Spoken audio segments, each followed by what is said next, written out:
In this episode of the Locked On NBA Big Board Podcast, I got the whole crew.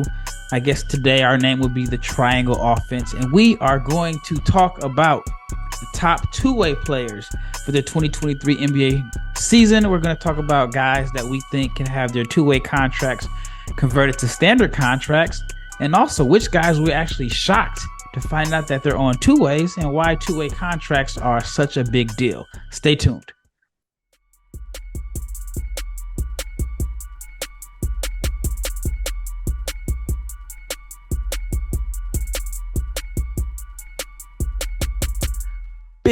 Big shout out to each and every person that has made the Locked On NBA Big Board Podcast your first listen of the day.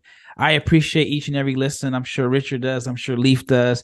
We thank you for listening, whether you are on your way to work, while you're at work, in the gym, whatever you are doing. We appreciate each and every listen because basketball season is back. The preseason starts today, and now the dead period in the basketball world is over.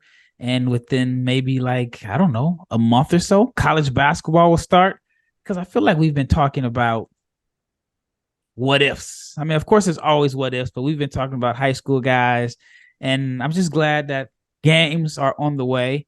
And although we normally cover the NBA draft, this episode is going to be about the two-way guys because the NBA season kicks off today with the Dallas Mavericks playing the Minnesota Timberwolves in Abu Dhabi, I believe. But first of all, I got my co-host, Triangle Offense, today. I got Leif to my left. Leif, what's going on in your world other than playing a lot of tennis? You been hooping lately? I've been playing way more basketball and tennis. Played a nice doubles match and just got back and ready to talk some ball. And the college basketball, I've been itching for it. So last night I watched 2 games at 12 to 2 in the morning. So, I'm itching for hoops. Well, they say Leif watches more college basketball than anyone else. And then we got Richard Stayman, Mr. Mavs Draft. All right, what shirt do you have on today? He's known for wearing team shirts or player-affiliated shirts. I see a swoosh. Oh, is that a Rangers shirt? Was that baseball? Yeah. Yeah, shout out to the Texas Rangers who just swept their way to the ALDS. I mean, I haven't a 2-0 sweep. Attention to baseball in so long. I don't even know who's on the Rangers. It's been that long. You got your Dallas Mavs playing, and Omax and Lively are supposed to start. What are your thoughts on that? I am interested to see. I think Omax is pretty ready for it. I was shocked to see him in there over Josh Green. Says a lot about the confidence of Omax. But think about that. Lively's got a big test. He had some struggles in Summer League, but also had some pretty good highs in Summer League, I think. Interested to see what he's improved on since. Well, yeah, on one hand, I'm surprised that they got Omax over Josh, but I think Kid is just throwing the rookies out there first to see what they're made of. I think for Lively, his role is going to be simplified in the regular season because he's going to have Luka to get those passes, and so I think he's going to be fine. I have heard that. So I heard that Omax in his first scrimmage playing with Luka got hit in the face a couple times because he said he hadn't played. Well, he didn't tell me this, but he told someone he hadn't played with someone that can find him when they're not looking at him. So there were times where Luka he said, never made any eye contact with him. Didn't even think Luka saw that he was open and just was whipping live dribble passes across the court. And so what he had mentioned to this person that told me was that when you're on the court with Luka, you have to have your hands ready all times. Even if you don't think he sees you, he can see you and he can find you. So there's going to be an adjustment there. But I want to talk about the two-way guys. And we can actually start off with the Mavs two-way guys because we know Mike Miles is a big Richard is a big fan of Mike Miles, I should say. And were you surprised that he ended up with the two-way? I know you thought he was draftable, and I know you thought that he was someone that you would have taken in the first round, if I'm not mistaken. Yeah, I think I soured on the last part towards the end of the draft cycle where I was like, okay, early second. But he is somebody that I think he very clearly should be on that two-way. I think he'll graduate quickly. I just feel like he's a guy who, look, one injury to the pretty good guard depth with Hardy behind Kyrie and Luka. I do think he's somebody that can emerge and really step in there and thrive right away. So is McKinley Wright back on the team? He signed overseas. So they have a third two-way spot open. Dante Exum. That's the other guard. They did get Exum. Yeah, he's the other one. And Seth, they still have Seth, even though Seth won't be initiating the offense. Right. So you think that he does have a chance to convert it to a standard contract? I think so. I mean, if he just makes the most, again, like injuries are inevitable, right? Even in this whole like, okay, let's not milk injuries kind of era that the NBA is trying to bridge in. Guys are still going to miss time. Like the minimums don't mean guys aren't going to get hurt. And I think just because of that, Mike's just got to be ready and be able to be efficient when he's in. What are your thoughts on Jelly Walker, the other two-way? He's interesting because he's really fun. I think he lifts his teammates up very clearly. When I saw UAB play at the Conference USA tournament, that was what I saw. Just like he's a natural leader, very skilled. Also, probably one of the best players in the world right now that's under 6 feet. But again, that size, there are just so few players that are that small that can make it. I'm interested to see what happens with him. I personally like Dexter Dennis the most. I think he's got potential to be 3-and-D. And there have been rumblings that they were like, hey, if everything goes his way, maybe he could be a Dorian type, but you know how the Mavs compare every one of their players to their former players who thrive on niche roles. So I do think he is somebody that really could stick with great defense, and if his shot is there. So he's on an E10, so he's going to have to go from an E10 hoping to get a two-way, which is a significant pay raise. All right, Leif, let's talk about the Jazz. 3 two-way guys. You got Micah Potter, Joey Hauser, and Johnny Juzang. Which one of those guys stands out to you as a potential candidate to get converted to a standard deal? I think the most likely is certainly Micah Potter. I watched Joey Hauser struggle pretty mightily at the Summer League. Didn't look like he stuck.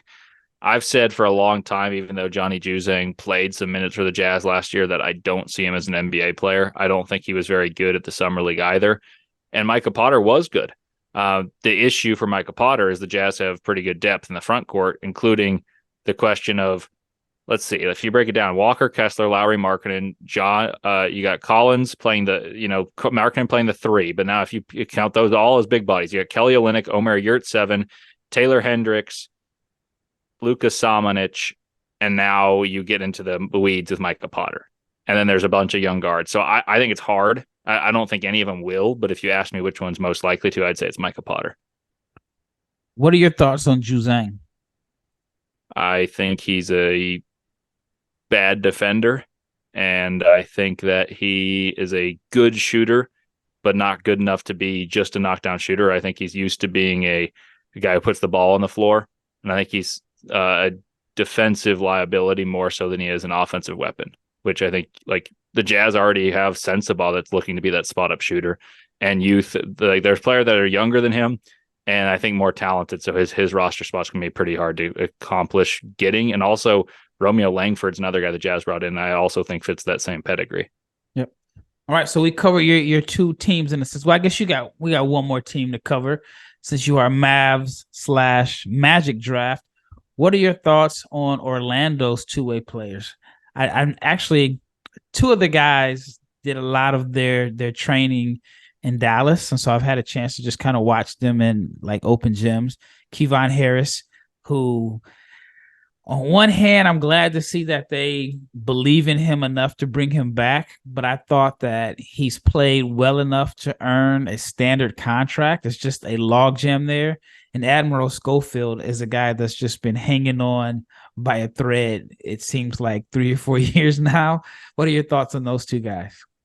Yeah, I completely agree about Kevon Harris. Like you look at what he's done just over, what he did last year in Orlando, and he was a capable 3rd, 4th point guard as needed, right? And it's just one of those things where I think he's hurt by the lack of overall. There's really a shortage of teams, I think, for the amount of talent that is in the league. Like if you added one more team, Kevon Harris is not on a two-way. He's on a backup spot on another NBA team with a full guaranteed contract. I think there's some guys that could. The Magic also have like one open spot.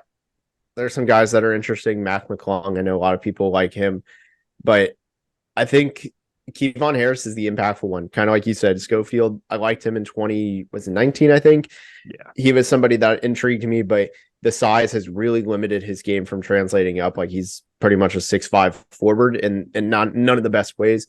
So I'm interested to see. I think he's kind of got a very short chance here. Like if he's not showing great signs of improvement and two guys in camp really shine, I can see him being the first one cut. I know Schofield has probably turned down some really good EuroLeague deals. He's the type of player that thrives in Europe because they have a history of like these undersized fours that play well enough there, just the way the game is played. So he's like I said, I think he's holding on by a thread, but Orlando likes him. And I just think that with Orlando's roster, I mean, I guess you can say this for a lot of teams, it just seems hard to go from a two-way to getting it converted into a standard contract just because they have a lot of depth. But you never know. Injuries can change things, and Orlando does have a guy that is consistently injured on the wing. And so there could be an opportunity there. All right, when we return, I'm going to get Richard and Leif's thoughts on the top two-way players for the 23-24 season. But let's talk about Birddogs. Why? Because Birddogs make you look good. Birddogs stretch khaki shorts are designed to fit slimmer through the thigh and leg, giving you a truly sculpted look. Birddog shorts do the exact same thing as Lululemon, but they fit way better.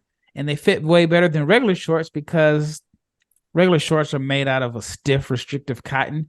And Birddogs fixed the issue because they invented this cloud knit fabric that looks just like khaki, but it stretches.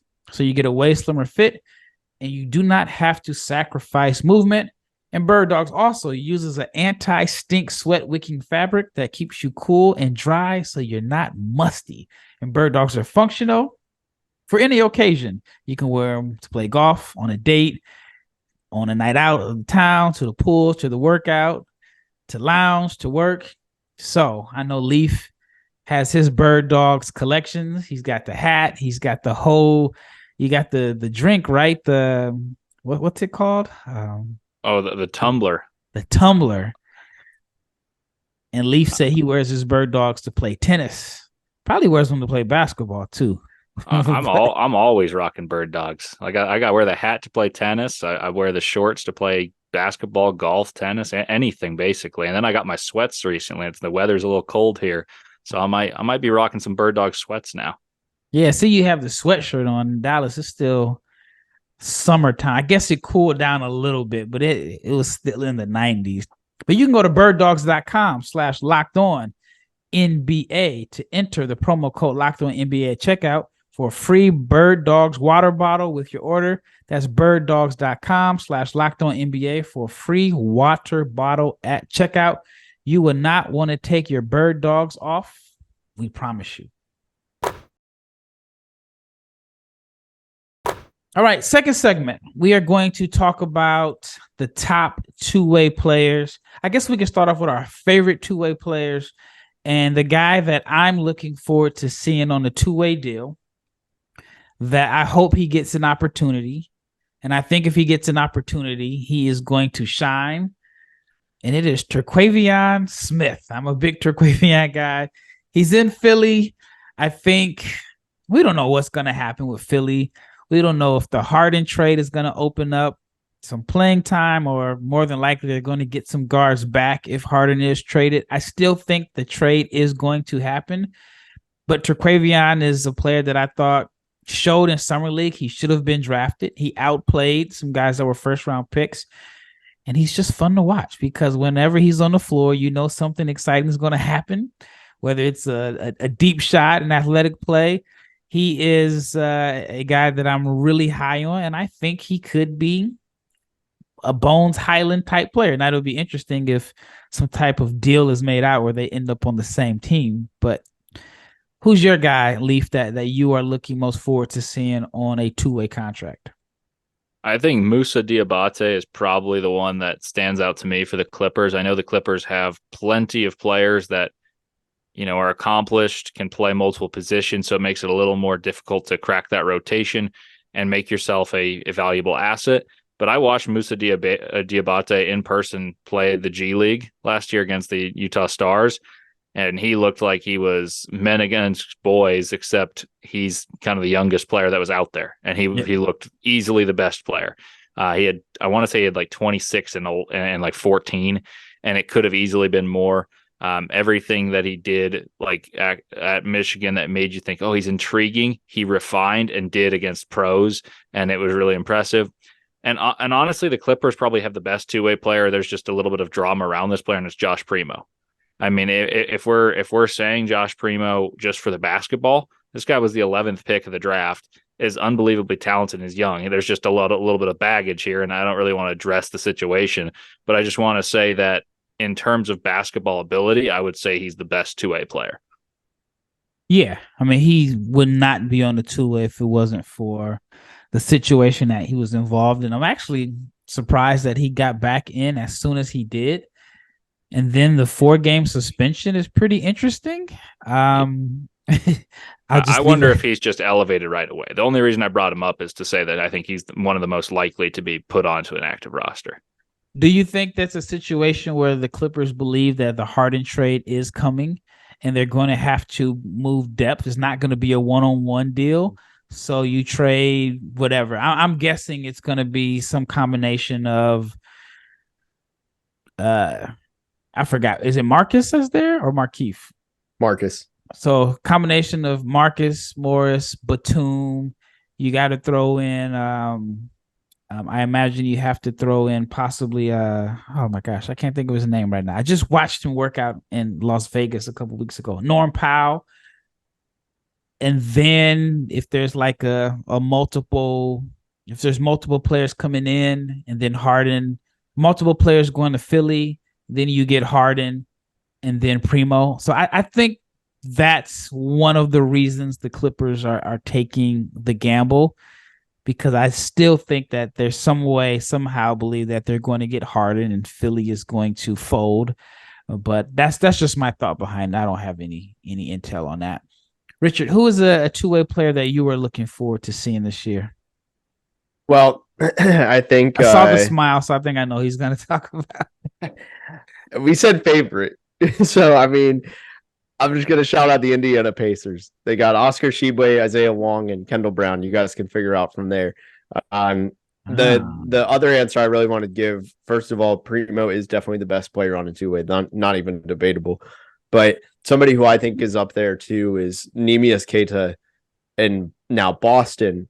And after the Time Lord trade, after Robert Williams is gone, he feels like somebody that's easily elevated, right? And then kind of going off of that, I know they also signed DJ Stewart to an Exhibit 10, and I think he's somebody that if Queta gets that two-way elevation before the end of training camp, you could see that empty two-way spot go to DJ Stewart. He lit up Summer League both on defense and as a scorer for the Sixers. I think he's somebody that really could elevate himself into that spot.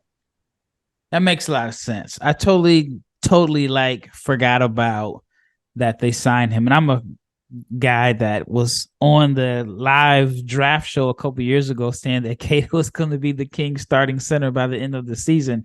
So I still have my Queta stock.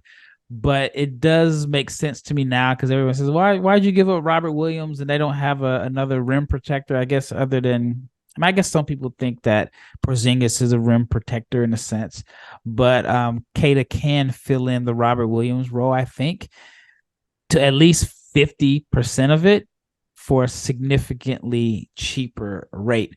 All right, another player that, or at least a guy that I'm looking forward to seeing on the two-way. This was a guy that I was a big fan of all throughout the process.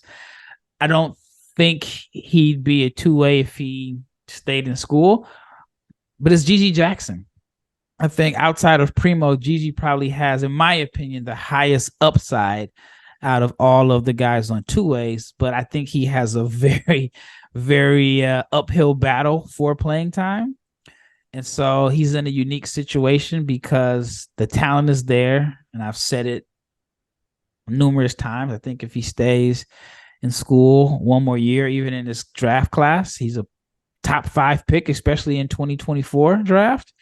But now he's in Memphis, where I just think it's going to be difficult for him to get minutes unless they make a major trade that opens up roster time, because he's behind young guys too, from Jake LaRavia to Kenny Lofton to Roddy. Still got Zaire Williams there. Like I said, I think it's an uphill battle. Then I listened to his press conference, and he's going to have to do a lot of standing in the corner and shooting. And I don't think that is his strongest part of his game. And so I know personally I would have loved for him to at least go to like a bad team where he was going to get some minutes. So but Gigi is one of the guys that I'm definitely going to be paying attention to. And I think that it's a good situation for the Grizzlies in a sense, because you have depth and you have someone that that you can monitor for a year. You got him at like on a two-way when he could have been a first-round pick. But for him, I think it's a difficult situation. All right. Next segment, we're going to talk about a few other guys on two ways. Stay tuned.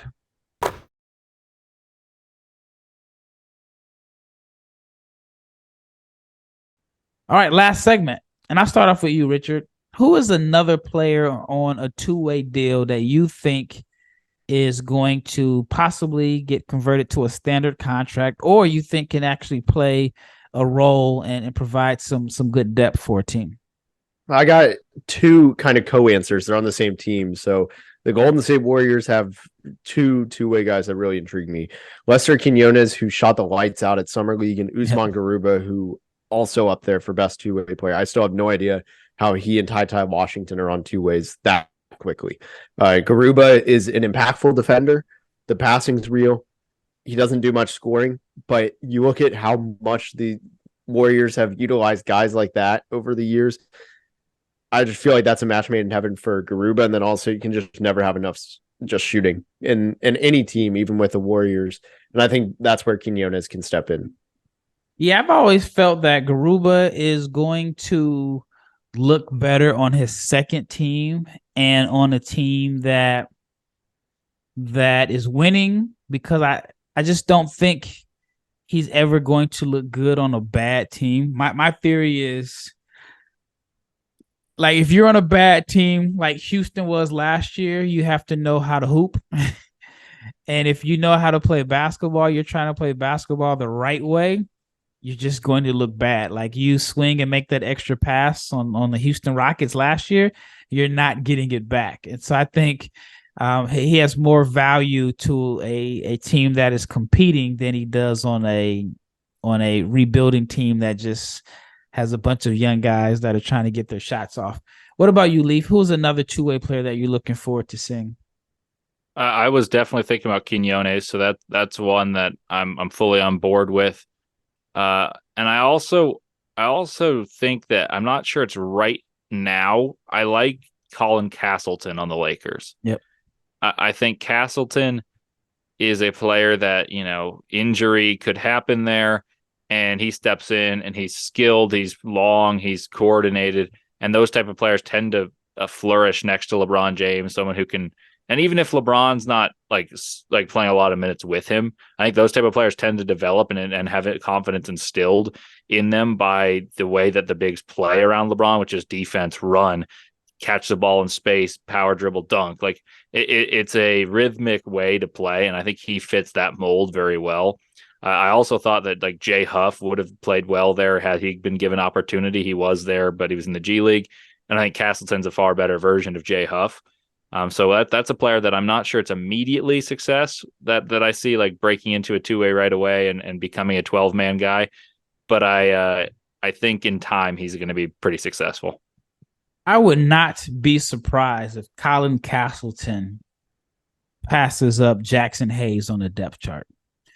I think Castleton's passing is going to be, I think it's going to end up being a weapon for the Lakers. I mean, if he ends up playing minutes with LeBron, Bron is such a good cutter that I think he would value playing with the big that can find him when he's cutting. Back to you, Richard. Who is another player that you are looking forward to seeing on the two-way this year? Yeah, I'll go to Atlanta, somebody who I really liked pre-draft. I think again, you got a ball dominant guard who can create for others really well.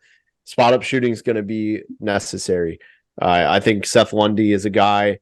Also, who knows what the situation for the future is with DeAndre Hunter there. Yeah, they don't play necessarily the same position, but you look at just somebody that would be able to benefit from a departure up the depth chart. I think Seth Lundy's a guy. I really like his game, really improved his defense throughout his time at Penn State and his efficiency. I really like his game as just a shooter that can do other things. I have two guys that I'll be looking forward to seeing them play, and I'll be monitoring closely. It is Emoni Bates and Craig Porter Jr. They played significant roles on the Cavs G League team winning the championship. I think Craig Porter Jr. is just a jack of all trades. If he can get the shot a little bit more consistent, I think he can stick. And then Emoni is a player that I've actually heard someone on the roster say that they think that he can be converted to a standard contract and play. We all know Emoni can shoot. We know he can fill it up. And I think that the Cavs took a good risk on him. And we'll see if he can come in and provide some minutes, because he can shoot the ball and he can score. And the Cavs have their studs, I should say. And if Emoni can play a complementary role as a shooter, I think he can earn some playing time there. All right, Leif, who is a player that you think can help a team this year, whether it's some spot minutes later on in the season, or maybe even just make some type of impact as a standard contract? That's a tough one. I'm going to go with a team that's not as good, because I think that they'll have more of a chance to help. And I'll go with Dominic Barlowe of the Spurs. He's someone that I liked when he came out of the draft. I mean, not to the point where I had him like a first round, but I would say I was higher than the consensus on him when he was coming out of Overtime Elite. He's someone that I noticed he was at the G League camp, I believe, and he excelled there. And I kind of remember watching a little bit of that tape and saying, okay, like that type of stuff would translate, because it wasn't reliant on anything but energy, size. And I thought there was more skill than you typically see out of someone that's like largely reliant on athleticism based on like the numbers they put up. So I think he's someone that on a young developing team can play backup minutes at the 4 or the 5. And, I don't think the Spurs are going to be good, but like, I think he can play effective minutes and not be a liability on the court, which to me is what you want out of that type of situation. And I think he can actually be a rotational big in a few years on most teams. I think he can be a rotational big for them this year. If I'm not mistaken, he had like an 18.20 rebound game or something like that. I mean, it was the last game of the season, and I thought he played well in Summer League. Off the top of my head, who is their backup big behind Victor? I think it's him. I think he could be a rotational big for most teams in a few years, is what I'm saying. I think immediately he's the Spurs backup big. Yeah, that's what I thought. I'm actually, and maybe I'm wrong, but I thought they signed him to a standard contract this summer. I remember seeing his agent and congratulating him. But I mean, they have him listed as a guy on the 2-way. All right, Richard, I have a question for you. Let's hear it. Let's say everything stays the same in Philly. Who plays more minutes with the Sixers? Ricky Council, Terquavion Smith, or Azuolas Tubelis? That's tough because I think all of them have their own individual holes, but also all of them have their own unique roles, because like Ricky Council is going to get the slashing more than Terquavion Smith and Tubelis. Tubelis is obviously a big man, so he's different from the other two. And Turk is going to be the one that provides the outside scoring. The question is, what are they looking for any given night, right? Because I think that's what it's going to come down to. It's a cop-out answer, so I'm not going to use that. But if I had to go with any of them, I'll take the guy who I ranked the highest of the three, and I'll go with Terquavion Smith. Just because also, like, you can't get enough scoring. Like, at the end of the day, microwave guys, like, we see all too often teams go dry, right? Sorry to interrupt. Go ahead. What are your thoughts on that, Leif? I think it's more likely it'll be someone in the vein of Ricky Council that is able to influence a game for a team that wants to win, because if they're scratching for depth at that rate, I think they're more likely to play an athlete than they are to play someone to be a scorer, considering the fact that they're going to be a good team that shouldn't be scratching for scoring ability. So I think they're more likely to utilize the freak athleticism that Ricky Council has. I'm torn on that because I'm like, if you're Joel Embiid, do you want to be on the floor with Ricky Council? Because that's a defender that's going to be right there in your lap. That's my concern. All right, the Milwaukee Bucks have 3 guards: Lindell Wigginton, Amari Moore, and Ty Washington. Do you see any of them getting some burn with the Bucks? Not really. I think Ty maybe. I mean, Ty is probably the best of the 3, just because, I mean, he was a first round pick. I think he's got the most going for him as a pick and roll guard. But also, like, did the Bucks need more pick and roll? Like, they're already probably the best pick and roll team. So he's not filling an area of exactly strength. And for that, if Amari Moore can step in, I think it's him. I think the totem pole would go Moore, Washington, Wigginton. Yep. All right. I wanted to ask, and this is for you, Leif. What are your thoughts on D'Moi Hodge? Do you think he can play some minutes? Now, the Lakers have a lot of wings, but I think by him having a specialty and a skill set that complements their guys, I think that he should be given a fair look. I liked D'Moi Hodge. I was high on that Missouri team. I thought they would make the Sweet 16. I had them beating Arizona. Princeton beat Arizona, and then Missouri. And that hurt me in my brackets, but that's all right. D'Moi Hodge and Kobe Brown, though, I was very high on because I discovered them, I'd say, a little bit earlier than most NBA draft people because of my love for college basketball. And I watched a lot of Kobe Brown. And in fact, I almost want to say I texted Richard. I was like, man, have you seen this Kobe Brown guy? Like, he's huge, but he can shoot the heck out of the ball, and he's kind of fast. And then I watched the next couple Missouri games, and I was like, man, maybe D'Moi Hodge is someone that can scoot up. So to answer your question, I don't think he infiltrates playing time with the Lakers because they have too many guards that play similarly. But I think he's an NBA basketball player. I think he's got a requisite skill set where he can defend, he can pickpocket, he can get out and run, move. He's tall for a guard. He can shoot it. I think there is a place for him in the NBA.